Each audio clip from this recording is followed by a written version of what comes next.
जय गुरु जी संगत जी गुरु जी की कृपा गुरु जी के आशीर्वाद से आज का जो सत्संग हम आपके साथ शेयर कर रहे हैं पूजा खुराना आंटी का सत्संग है। ये बहुत प्यारा और ब्लेसिंगफुल सत्संग है।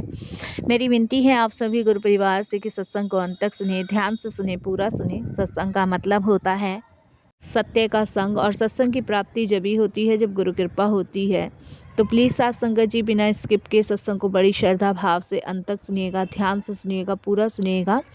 इसके अलावा अगर आप भी अपने सत्संग अनुभव शेयर करना चाहते हैं तो हिंदी में साफ राइटिंग में आप अपना सत्संग लिखकर हमारी जीमेल आईडी पर सेंड कर सकते हैं, ताकि आपके द्वारा सुनाए गए सत्संग से जो भी गुरुजी महाराज की नई जुड़ने वाली संगत होगी उन्हें गुरुजी के कल्याण महिमा अनुभव के बारे में ज़्यादा से ज़्यादा पता होगा। सत्संग आपको पसंद आए तो आप इसको लाइक कीजिए, चैनल को सब्सक्राइब कीजिए, वीडियो को ज़्यादा से ज़्यादा संगत में शेयर ज़रूर कर दीजिएगा और बेल आइकन दबाना बिल्कुल भी नहीं भूलिएगा। जब भी कोई लेटेस्ट सत्संग आएगा उसका नोटिफिकेशन आपके पास आएगा। तो चलिए संगत जी चलते हैं गुरुजी महाराज के सत्संग की ओर। सत्संग शुरू करने से पहले करते हैं गुरुजी का मंत्र जाप। ओम नमः शिवाय, शिव जी सदा सहाय। ओम नमः शिवाय, गुरुजी सदा सहाय। जय गुरुजी संगत जी। संगत जी सबसे पहले गुरुजी महाराज के चरणों में कोटि कोटि नमन। सारी संगत जी को जय गुरु जी। आज मैं आप सभी के साथ अपना ये शुक्राना सत्संग शेयर कर रही हूँ। इसे शेयर करते हुए मेरे से कोई भी गलती या भूल चूक हो तो प्लीज़ साथ संगत जी मुझे क्षमा कीजिएगा। मैं अपने सत्संग की शुरुआत गुरु जी के मंत्र जाप से करूँगी। ओम नमः शिवाय, शिव जी सदा सहाय। ओम नमः शिवाय, गुरु जी सदा सहाय। संगत जी जब जीवन एक ऐसे मोड़ पे आके रुक जाता है जहाँ पे आपको कोई खुशियाँ ना मिले, कहीं पे भी आपको कोई उम्मीद ना मिले, तब ऐसे में गुरुजी आपका साथ और आपका हाथ थामते हैं। संगत जी मैं अगर अपनी बात करूं तो मेरे जीवन में मेरे बहुत सारे कष्ट, मेरी बहुत सारी परेशानियां गुरुजी ने दूर की है। मैंने कभी जीवन में कल्पना भी नहीं की थी कि प्रभु की कृपा मुझ पे इतनी होगी, और ना ही कभी उम्मीद की थी कि कभी जीवन में खुशियाँ या कोई रोशनी आएगी। लेकिन गुरुजी ने मेरे जीवन में आकर मेरे बहुत सारे संकट, मेरी बहुत सारी विपदाएं दूर करी हैं, जिसके लिए मैं गुरुजी का अनंतम अनंतम शुक्राना करती हूँ, तहे दिल से शुक्राना करती हूँ। संगत जी 2019 में मेरे बेटे का बहुत भयानक एक्सीडेंट हुआ था, और उस एक्सीडेंट में संगत जी उसको बहुत जगह चोट आई थी। यहाँ तक कि ये लगा लीजिए डॉक्टर्स तो हाथ खड़े कर चुके थे। मैंने बड़े से बड़े डॉक्टर, छोटे से छोटे डॉक्टर, हर एक जगह उसका ट्रीटमेंट कराया था, लेकिन सभी डॉक्टर संगत जी हाथ खड़े कर चुके थे। क्योंकि संगत जी जब उसको दौरे पड़ते थे तो वो दौरे उसके ऐसे पड़ते थे कि उसके दिमाग में बहुत गहरी चोट आई थी, और डॉक्टर का कहना था या तो ये कोमा में चला जाएगा, और अगर ये कोमा में नहीं गया तो इसको जो है संगत जी दौरे पड़ने शुरू हो गए थे। और दौरे ऐसे थे संगत जी कि इसको, मेरे बच्चे को कहीं अकेला नहीं छोड़ सकते थे। संगत जी हमने इसका बहुत ट्रीटमेंट कराया, और जब लॉकडाउन हुआ तो उस टाइम तो संगत जी मेरे बच्चे की हालत और कंडीशन बहुत ख़राब थी। तो लॉकडाउन के दौरान ही हम गुरुजी से जुड़े थे। मैं आपको बताऊं, हमारी सोसाइटी में एक बत्रा आंटी रहते हैं, और वो गुरुजी को बहुत मानते हैं। उन्होंने मेरे को गुरुजी के बारे में लॉकडाउन में ही बताया था, और उन्होंने मुझे यही कहा था कि पूजा तू जो है ना गुरुजी को मानना शुरू कर, और अपने बेटे को ना डेली गुरुजी का जल प्रसाद पिलाया कर, और देख गुरुजी जो है ना उसको बिल्कुल ठीक कर देंगे। तब उन्होंने मुझे संगत जी ये बात बोली थी। लेकिन मेरा क्या था संगत जी कि मैं ना उस टाइम गुरुजी से जुड़ नहीं पाई थी लॉकडाउन के टाइम पे। क्योंकि संगत जी मेरे को ये लगा, मैंने कहा ये सब करने से क्या होगा, डॉक्टर ने तो पहले ही हमें बोला हुआ है कि या तो ये कोमा में जाएगा या फिर ये जीवन भर ऐसे ही रहेगा। तो ये बात संगत जी मेरे माइंड में थी, और मैंने इसलिए गुरुजी पे ध्यान नहीं किया। लेकिन जब लॉकडाउन ख़त्म हो गया तो मेरे बच्चे की ना दिन प्रतिदिन हालत ख़राब हो गई थी। तब संगत जी मैंने एम्स के डॉक्टर्स को दिखाया था, और उस टाइम एम्स के डॉक्टर ने मुझे यही एडवाइस दी थी कि आप जो है ना इसको थेरेपी करवाओ। तो मैंने संगत जी थेरेपीज़ भी करवाई थी, और जहाँ पे मैंने जिनके यहाँ थेरेपीज़ करवाई थी वो भी गुरुजी को मानते थे। तो डॉक्टर साहब जिनके यहाँ थेरेपी हो रही थी बेटे की, तो उन्होंने मुझसे पूछा था कि मतलब हुआ क्या था, तो मैंने उन्हें सारी कंडीशन बताई थी, क्योंकि मेरे बेटे को ना उसी जगह दौरे से पड़ गए थे। और दौरे संगत जी इस वजह से पड़ रहे थे कि उसकी कोई दिमाग की जो नस है ना वो हिल चुकी थी, जिसकी वजह से उसको इस तरीके के जो दौरे जो है वो पड़ रहे थे। तो जब ये बात मैंने उनको बताई, तो जो उनकी वाइफ़ थी वो भी उसमें बैठती थी, तो उन्होंने कहा कि आप ना अपने बेटे को जो है ना एक बार हमारे गुरुजी के सत्संग में लाओ। तो संगत जी तब मेरे को लगा कि भई ये कह रहे हैं, उन्होंने मुझे कहा कि आप गुरुजी के सत्संग में आओ और देखो आपका बेटा ना बिल्कुल ठीक हो जाएगा। तो संगत जी मैंने कहा ठीक है। तो उन्होंने मुझे अपना एड्रेस दिया और उन्होंने कहा शाम हमारे यहाँ गुरुजी का सत्संग है, आप आइए बेटे को लेके। तो मैंने अपने हस्बैंड से ये बात डिस्कस करी, तो मेरे हस्बैंड बोलते हैं कि ठीक है चलते हैं। तो संगत जी हमें सत्संग में ना 5 बजे के आसपास जाना था। तो इतने में ही संगत जी हमारी सोसाइटी में बत्रा आंटी रहते हैं ना, उनका कॉल मेरे पास आया। तो उन्होंने मुझे बोला कि पूजा मैं ना आज गुरुजी के सत्संग में जा रही हूँ और तुम चलो तो चलो। तो मैंने कहा यार गुरुजी के सत्संग में तो आज मैं भी जा रही हूँ। तो बोली कहाँ पे? मैंने उनको एड्रेस बताया। तो कह रही यहीं तो मैं जा रही हूँ, इनके यहाँ तो हर मंथली गुरुजी का सत्संग होता है। तो मैंने कहा इनके वाले गुरुजी को मानते हो क्या आप भी? तो बोली हाँ, तुम चलो, देखो गुरुजी का बुलावा आ गया, और मैंने देखो जब भी तुम्हें कही थी ये बात लॉकडाउन में, और तब तुमने एक्सेप्ट नहीं करी थी, देखो आज गुरुजी ने खुद फिर से बुलाया है। तब मेरे माइंड में हुआ कि शायद कुछ तो है कि भाई देखो उस टाइम भी शायद गुरुजी का बुलावा था, मैं नहीं जुड़ पा रही थी, और आज देखो फिर से। तो मैं अपने बेटे को और अपने हस्बैंड को लेके वहाँ गई थी, क्योंकि संगत जी हस्बैंड को ले जाना इसलिए ज़रूरी था कि भाई अगर बेटे को फिर से दौरा पड़ा तो संभालना बड़ा मुश्किल है, क्योंकि संगत जी उसे संभालना बड़ा मुश्किल होता था। जब उसको दौरे पड़ते थे तो संगत जी वो दौरे इतने भयानक थे कि मतलब पूरी बॉडी उसकी कपन में हो जाती थी, और बस ऐसे मतलब मुंह खुले का खुला, आंखें खुली की खुली रह जाती थी।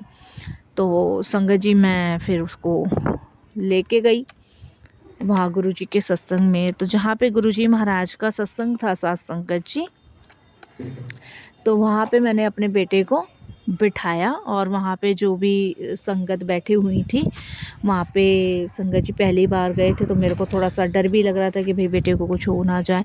लेकिन सबसे अचंभित बात ये थी संगत जी कि उस पूरे सत्संग में मेरे बेटे को कुछ भी नहीं हुआ, कुछ भी नहीं हुआ। वो सत्संग संगत जी 2 ढाई घंटे का था, और उस 2 ढाई घंटे गुरुजी के सत्संग में मेरे बेटे को कुछ भी नहीं हुआ, कुछ भी। ना तो संगत जी उसको दौरे पड़े, ना उसको कोई प्रॉब्लम हुई। सत्संग अटेंड किया, लंगर प्रसाद भी मेरे बेटे ने किया, जल प्रसाद भी किया।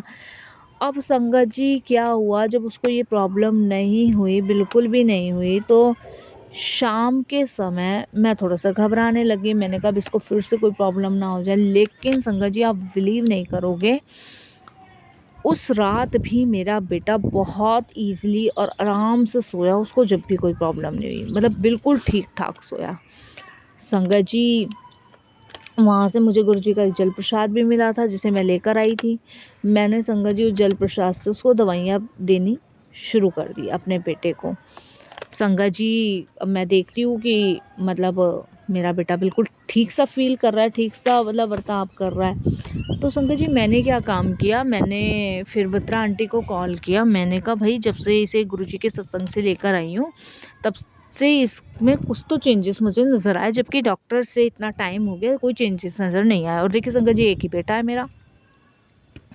अब संगत जी उन्होंने कहा कि देखो आप गुरुजी के दरबार इन्हें लेके जाओ, माथा टेकवाओ, और संगत जी मैंने फिर डिसाइड किया कि मैं गुरुजी के दरबार इसको लेके जाऊंगी। संगत जी गुरुजी के दरबार में इसको लेके गई, वहाँ मैंने इसका माथा टिकवाया, अरदास करी, झोली फैलाई। मैं पहली बार गई थी, और बड़ा फ़र्स्ट टाइम का एक्सपीरियंस बड़ा अच्छा था मेरा, शांति थी, सुकून थी, वहाँ से हमें ब्लेसिंग्स भी मिली, एक गुरुजी का स्वरूप भी मिला, जिसे संगत जी मैं लेकर आई और मैंने अपने घर के मंदिर में लगाया। और उसके बाद संगत जी बस मन ही मन गुरुजी से अरदास करी कि मेरा बेटा बिल्कुल ठीक हो जाए। और संगत जी देखिए, आप बिलीव नहीं मानोगे, उस दिन के बाद से मेरा बेटा, मतलब जो उसको दौरे पड़ रहे थे ना, वो मतलब कम हो गए, बहुत कम, मतलब रेगुलर। क्योंकि संगत जी जब उसको दौरे पड़ते थे ना, उसकी एनर्जी बहुत वीक होती थी और दिमाग की उसकी नस फटने की वो रहती थी। तो संगत जी जिसकी वजह से उसको हैवी डोज दिए जाते थे, हैवी डोज देने की वजह से उसके बाल भी ख़त्म से ही होते जा रहे थे, ये लगा लो। फिर संगत जी मैंने इस तरीके से गुरुजी के दरबार उसको जोड़ना शुरू कर दिया और गुरुजी के दरबार उसको ले जाना शुरू कर दिया। अब संगत जी हुआ क्या, जब मैं गुरुजी के दरबार उसको ले जाने लगी तो एक रास्ते में मुझे एक अंकल मिले। और अंकल मिले, वो अंकल संगत जी मतलब एजिड से थे और वो अंकल मुझे मिले और जिस रिक्शे में हम बैठे थे उसी रिक्शे में वो अंकल जी बैठे थे। तो वो कहते हैं, गुरुजी के दरबार जा रहे हो? मैंने कहा हाँ, गुरुजी के दरबार जा रहे हैं। तो वो कहते हैं, हम भी गुरुजी के दरबार जा रहे हैं और आपका बेटा है ये? मैंने कहा हाँ जी, मेरा बेटा है। तो वो मुझे कहते हैं कि बीमार है ये। मैंने कहा हाँ जी, बीमार है। तो कहते कोई नहीं, गुरुजी ठीक कर देंगे, ऐसे करके वो मुझसे बोले। मैंने हाँ जी, गुरुजी ठीक कर देंगे। फिर संगत जी हम गुरुजी के बड़े मंदिर पहुंच गए, वहाँ दर्शन किए। वहाँ दर्शन करने के बाद जब हम वहाँ से आने लगे तो अंकल जी ना हमें बाहर ही खड़े मिले। और वो अंकल जी को देखा, मैंने जय गुरु जी बोला और उन्होंने मुझे ना ये अपने पास बुलाया। और पास बुला के संगत जी उन्होंने मुझे जो है ना एक मतलब पुटलिया सी बोल दो या पोटली सी बोल दो, वो पकड़ाई। अब संगत जी मेरे को समझ नहीं आई, मैंने उनको मना किया, उन्होंने बस मुझे पकड़ाया और वो वहाँ से चले गए। मैं इससे पहले कुछ बोलती, वो वहाँ से चले गए। अब जाने के बाद संगत जी मैं बड़ी हैरान, मैंने उस पोटली को खोला तो संगत जी उसमें रुद्राक्ष की एक माला निकली। अब मैंने तुरंत संगत जी बत्रा आंटी को कॉल किया। मैंने कहा आज मैं गुरुजी के बड़े मंदिर आई थी और ऐसे ऐसे बात है, देखो मुझे एक अंकल ने ऐसे ऐसे पोटली दी, मुझे तो समझ नहीं आ रहा। तो वो कहती हैं कि आंटी, वो गुरुजी थे जिन्होंने आपको पोटली दी है, देखो ऐसे कोई किसी को नहीं देता, आप ये रुद्राक्ष की माला जो है ना, इसके विशाल के गले में डाल दो। तो मैंने संगत जी वो रुद्राक्ष की माला अपने बेटे विशाल के गले में डाल दी। अब संगत जी जिस दिन से मैंने वो विशाल के गले में रुद्राक्ष की माला डाली और संगत जी उसको उसके बाद से कोई दौरा नहीं पड़ा। और ये नहीं तो संगत जी ये लगा लो, मैं इतनी दुखी इतनी परेशान हो गई थी। इसको जब एक्सीडेंट हुआ था, ये एग्ज़ाम देने जा रहा था उस टाइम संगत जी इसका ये एक्सीडेंट हुआ था। और उस दिन के बाद से संगत जी मेरे बेटे को ना तो कोई दौरा पड़ा, ना उसने कोई मेडिसिन खाई जब से मैंने रुद्राक्ष की माला पहनी। उस दिन से मेरा ट्रस्ट गुरुजी में इतना हो गया कि मैंने तो संगत जी यही सोच लिया कि अब जो करना है जैसा करना है गुरुजी करेंगे। मैंने सब अपने बच्चे की भागदौड़ गुरुजी के हाथ में सौंप दी। और देख लो संगत जी, आज 2026 चल रहा है, मेरा बेटा बिल्कुल ठीक है, परफेक्ट है, कोई हेल्थ इश्यूज़ नहीं है। और संगत जी जब एमआरआई हुआ इसका अभी 2025 में, तब संगत जी डॉक्टर्स ने वो दिमाग की नस देखी और बिल्कुल उसकी दिमाग की नस बिल्कुल ठीक चल रही थी। और डॉक्टर्स का कहना था कि बच्चा इंक्रूवमेंट कर रहा है, दवाइयाँ असर कर रही। लेकिन संगत जी वो दवाइयाँ नहीं असर कर रही थी, वो गुरुजी की कृपा असर कर रही थी। क्योंकि जब से तो वो इतनी दवाइयाँ खा रहा था वो असर नहीं हो रही थी, लेकिन धीरे धीरे वो दवाइयाँ असर करना शुरू कर गई थी गुरुजी की कृपा से। तो वो कहते हैं ना संगत जी कि हमारे जीवन में जो अंधेरा आने वाला था ना, वो गुरुजी ने दूर किया। नहीं, हमने सोचा नहीं था कि ये अंधेरा कभी जीवन से दूर भी होगा। लेकिन देखिए गुरुजी ने कैसा, क्योंकि संगत जी जब सब बच्चों को देखती थी ना स्कूल कॉलेज जाते हुए, मेरा बच्चा बिस्तर पे पड़ा रहता था, कहीं भेजते नहीं थे हम इसे, बड़ा दिल दुखता था, रोती थी, परेशान होती थी। लेकिन गुरुजी ने ऐसी कृपा करी है, ऐसी कृपा करी है कि अब मन में सुकून और शांति दोनों चीज़ हैं। गुरुजी की कृपा से बच्चा बिल्कुल स्वस्थ है, ठीक है, कॉलेज जा रहा है, कोई परेशानी नहीं होती है। कॉलेज में से भी फ़ोन करता है, लेकिन मन में अब डर नहीं रहता। पहले कहीं भेजने में बड़ा डर रहता था, अब डर इसलिए नहीं रहता, गुरुजी हैं, संभाल रहे हैं और आगे भी संभालते रहेंगे। तो डर नाम की चीज़ ना संगत जी अब ख़त्म सी हो गई है मन में। अब डर नहीं लगता, अब लगता है कि गुरुजी हैं, अपने आप संभाल रहे हैं, आगे भी संभालेंगे। लेकिन एक बात मैं ज़रूर कहूँगी संगत जी, कि जहाँ पे गुरुजी है वहाँ पे मेहर ज़रूर है।